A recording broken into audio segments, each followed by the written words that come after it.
Tu acha que ele é hábil nesse tipo de esquema. de esquema?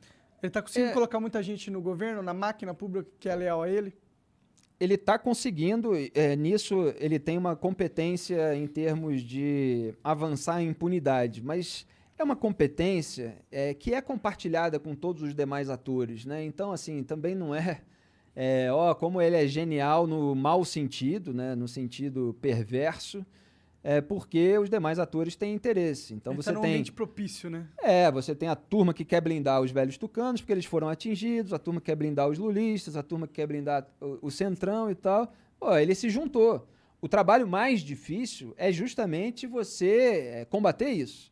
É você se tornar um estorvo moral para aquelas pessoas que estão querendo fazer tudo errado. É você não trocar os seus princípios por cargos e tal. E muitas vezes até no mercado da comunicação a gente precisa ter essa firmeza. Porque, lamentavelmente, no mercado da comunicação também existe uma relação de escambo com o poder, com governos, etc., por meio de verbas de publicidade, concessão, que às vezes depende de governo, e pedidos de cabeça por tudo quanto é parte, entende? Então, eu e várias outras pessoas atuamos justamente no ponto sensível, né, que é o jornalismo político. Na Band News da FM eu tenho um leque mais amplo, que eu faço jornal local, que envolve outros assuntos e tal, mas não deixo de atuar nesse ponto sensível. E faço isso há muito tempo, em todas as emissoras, todos os veículos pelos quais eu passei, e vários outros jornalistas atuam também. E é uma atuação difícil, né? Porque você tem no mercado da comunicação interesse dos donos, dos empresários, etc.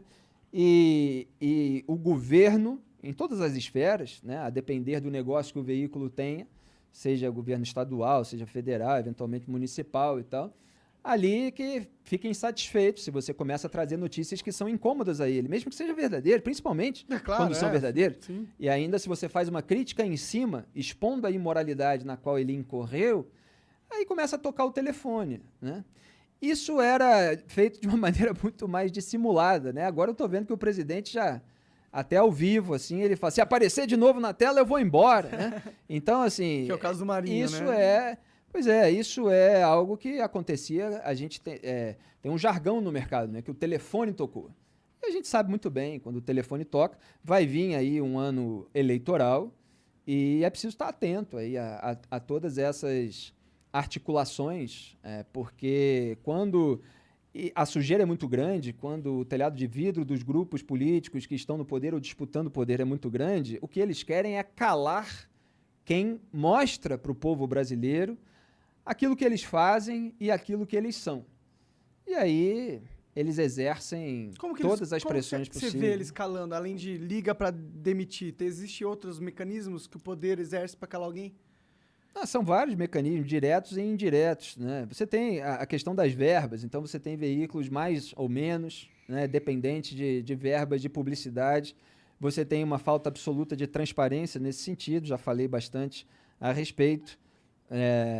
Então, o governo ameaça cortar a verba do veículo caso o veículo não faça uma cobertura positiva ou não exerça uma pressão contra um comentarista, ou corte um comentarista, ou tire do horário nobre, ou tire poder e tal, etc. Então, tudo isso existe dentro do mercado há muito tempo. É muito grande ainda a verba do governo para TV, rádio, essas paradas?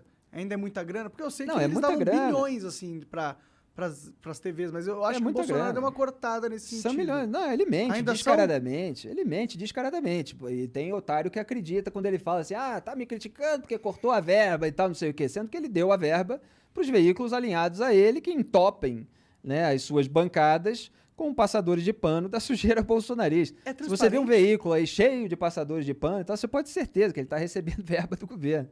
É transparente essa verba? Dá para ver? Dá para entrar? Não é transparente. Não é. Você deveria ter, assim como agora está sendo discutido o caso das emendas de relator usadas para comprar apoio parlamentar no Congresso Nacional. Isso é uma das coisas mais bizarras que tem nessa. O que é necessário é que haja um portal de transparência bastante claro, tabelas e tal, mostrando o que cada um recebe. Porque, eu acho que essa é a porque solução, assim, você joga tem sol na parada. mas não é que não interessa a ninguém, Monark. Ninguém da política ter maior transparência a respeito disso, porque isso ocorre na esfera local. Então, você tem aí 513 deputados, você tem vários deles, assim como senadores, que exercem muita influência em mídias locais. São donos de rádio. Nos estados, na cidade, aí você tem o prefeito também, que bota ali verba e tal. Então, você precisava ter uma discussão sobre os critérios para isso. Porque, assim, tem algumas coisas, por exemplo, que são necessárias. Por exemplo, a gente passou agora por uma pandemia. Então, você tem uma campanha de vacinação, que o governo Bolsonaro não fez inicialmente, depois fez mal e porcamente e tal. Mas campanha de vacinação é uma coisa que talvez precise. Não, com certeza. Do dinheiro. Sim. De verba. A questão é o caminho. Estou falando talvez porque é preciso pensar exatamente como isso vai ser aplicado. Claro. Né? Mas que a campanha é necessária e que é preciso ter um recurso dentro do orçamento para isso, beleza. Só que não é isso. Você tem o recurso da Secretaria de Comunicação, você tem recurso de estatais, e aí cada um vai anunciando qualquer coisa, entendeu? Para ter um pretexto para dar o dinheiro para aquele veículo que vai fazer uma cobertura legal. E o que não falta é empresário que quer puxar o saco do governo no noticiário e na parte de comentários para ganhar mais dinheiro. E as pessoas, às vezes, acreditam que é uma questão ideológica. O sujeito está querendo se contrapor, está querendo formar no Brasil aquilo que existe em outro país. O sujeito está querendo ganhar dinheiro. O empresário quer ganhar dinheiro. Agora, é claro que dentro do mercado você tem aqueles ex-jornalistas, né? Eu não chamo mais nem de jornalistas, decadentes. Você tem o ativista e tal. E aí você tem, cada um tem uma proporção ali do que ele é. Se é mais oportunista, ativista e tal, geralmente são as duas coisas. Mas você tem aqueles que sabem exatamente o que estão fazendo, que estão ali, mercenários, querendo ganhar mais dinheiro, que já falaram o contrário daquilo que estão falando e agora viram uma oportunidade de ganhar uma grana. E você tem a contratação pelo empresário disposto a puxar o saco do governo daquele ativista mais rasteiro, influenciador de rede social, que ganha um microfone para ficar falando aquelas abobrinhas lá, e aí ele começa a gostar de ganhar dinheiro também, sente que ele encontrou um lugar. Geralmente tem muita gente ressentida por não ter tido o espaço que julgava merecer na grande imprensa e usa o ataque a toda a imprensa dessa maneira genérica e tal, quando muitas vezes para atacar o adversário usa a informação que foi apurada e divulgada pela própria imprensa que ele está atacando. Então você tem todos esses tipos aí, e eu às vezes ironizo esse pessoal. Mas, assim, é para descrever e combater esse sistema, né? Essas tretinhas pessoais, isso não me interessa. Eles ficam falando meu nome, ficam me atacando e tal. E é muito engraçado, né? Porque tem gente que fica falando todo dia de mim, assim como de outros e tal, e acusando que você não tem relevância, né? Se eu não tivesse relevância, eu não estava falando. Por que você está falando, né? Porque eu não fico falando deles justamente porque eu acho que eles são absolutamente... desinteressantes, assim, nominalmente. Para mim é claque de grupo político. Como eu sou um analista, eu preciso sempre descrever o esquema de poder. E o esquema de poder abrange a TV Chapa Branca, a Rádio Chapa Branca, os veículos nas redes sociais, os militantes de gabinete, né? Eu fiz uma reportagem, eles me atacam hoje por isso, a justiça mostrou que estava tudo certo, os blogueiros de crachá. Então, além de mostrar conversas entre eles, que depois até foram comprovadas pela realidade, porque já tinha ali uma divisão dos reacionários bolsonaristas de internet em relação a Sérgio Moro, por exemplo, a Paulo Guedes e tal, e tinha outra parte sobre aquela militância virtual que atua lá para atacar jornalista independente como eu, para atacar adversário político e tal, mas que está sendo remunerada no gabinete. Então você tem no bolsonarismo, é o gabinete do ódio, que a galera fala, se diz, não? O gabinete do ódio foi uma expressão que um jornal deu antes dessa reportagem até. Eu prefiro descrever realmente, porque vira rota, você fala, gabinete do ódio existe ou não existe? Você fala, não existe, tal, porque é uma expressão simplesmente para descrever. Gabinete do ódio. Aqui você só entra se você odiar muito a vida. O que a pessoa precisa entender é que você tem uma forte militância virtual que deveria estar fazendo um trabalho legislativo e que está lá sendo remunerada com dinheiro público do povo em gabinete, sem dizer na internet que está sendo remunerada e usando aquele tempo para atacar as pessoas, né? E para desinformar. Mas você acha que... Eu concordo que existe essa militância virtual contratada através de cargos de gabinete. Eu não duvido nem um pouco que isso existe. Claro. E existe espontâneo também. Exato, isso que eu ia falar. Mas eu acho que um problema da mídia foi julgar, pegar pessoas que são bolsonaristas, tá ligado? Estão na internet e falar que todos esses caras são bot, tá Mas ligado? quem fez isso? É porque eu não... Assim, eu, por exemplo, na minha reportagem, eu cito lá quem recebe quanto, aonde, entendeu? Sim. Então é uma coisa muito específica. Obviamente, você tem as pessoas que são apaixonadas, que cultuam personalidade, ou que são eleitores daquele grupo, que defendem determinadas ideias que eles acreditam que as pessoas representam. Aí você pode analisar caso a caso quem está equivocado, por quê, ou quem não está.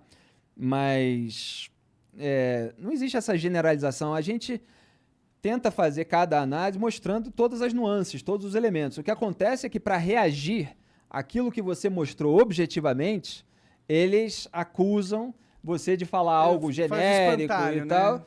E muita gente não vai ler a reportagem original. Só vai ler aquela desinformação de uma postagem muito curtinha, porque aquilo agrada, é mais cômodo do que você passar pela auto-humilhação, pelo auto-vexame de reconhecer que você foi enganado.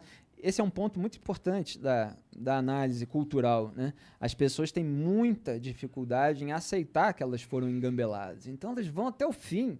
Por mais que todas as provas em contrário estejam sendo dadas, por mais que o sujeito esteja fazendo o oposto do que ele disse que ia fazer e tal, a pessoa fica lá porque ela acreditou, porque ela investiu tempo, ela investiu uma carga emocional muito grande, ela brigou com gente da família, com os amigos, etc. Ela acreditou que ela estava certa, que o pessoal estava... E às vezes o outro estava errado também, porque estava defendendo um outro bandido e tal. Mas aí ela julgou que ela era superior, porque ela estava defendendo esse grupo, e esse grupo ganhou poder e tal. Aí faz tudo ao contrário. Não, mas isso é melhor, mas isso é melhor do que o outro, pelo menos. Aí começa a mudar um pouquinho, né? Não, mas tem que defender aqui, porque senão o PT volta, né? A expressão aí dos bolsonaristas nas redes sociais. Aí você começa a fazer um monte de coisa igual ao PT e fala assim, tem que fazer porque senão o PT volta. Tem que se aliar com o Mensaleiro, Valdemar da Costa PT tá voltando porque senão o PT volta. Por causa que o governo não é forte. Se o governo fosse forte, se a população tivesse abraçado o governo Bolsonaro, como pelo menos 70% da população, não teria chance de cogitarem o Lula, tá ligado? O fato da sociedade brasileira estar cogitando o Lula já mostra que o governo Bolsonaro foi um fracasso. Exatamente, mano. Tá perfeito. É uma síntese correta. Ele reabilitou o Lula não só por ter atuado junto na frente ampla pela impunidade, o que facilitou o trajeto do Lula, tirou a pressão sobre o STF, por exemplo. Eu escrevi artigo na época do Dias Toffoli falando, não, a articulação foi feita, pautamos no momento certo e tal. Ele estava se gabando de ter deixado para pautar no momento de menor apelo e tal, não sei o que, aí liberaram. Então, para além disso, da frente ampla e tal, ele foi fazendo tudo ao contrário e de uma maneira muito ruim. E aí você tem o caso da pandemia, que agrava a situação, porque envolve vidas humanas. E assim, é a coisa que o sujeito não poderia fazer, né, se ele vem depois do maior esquema de corrupção descoberto no país. O que o sujeito não pode fazer de jeito nenhum, em termos assim eleitorais, para ficar pior na fita, é qualquer tipo de atentado contra a vida humana, no sentido, mesmo que com dolo eventual, mesmo que por omissão, etc., ele não pode incorrer nisso, né? E aí você dá uma bandeira, olha aí, é pior. Porra! Aí o sujeito fala assim, não, pode ter acontecido e tal, né? O sujeito que defende o outro lado, né? Isso e aquilo, mas jamais a vida humana. E aí você dá a alegação, e aí você cria um ressurgimento de uma força que já estava bastante enfraquecida, né? E aí você precisa que surja uma alternativa que mostre como eles são parecidos em determinados pontos e separadamente ruins em outros.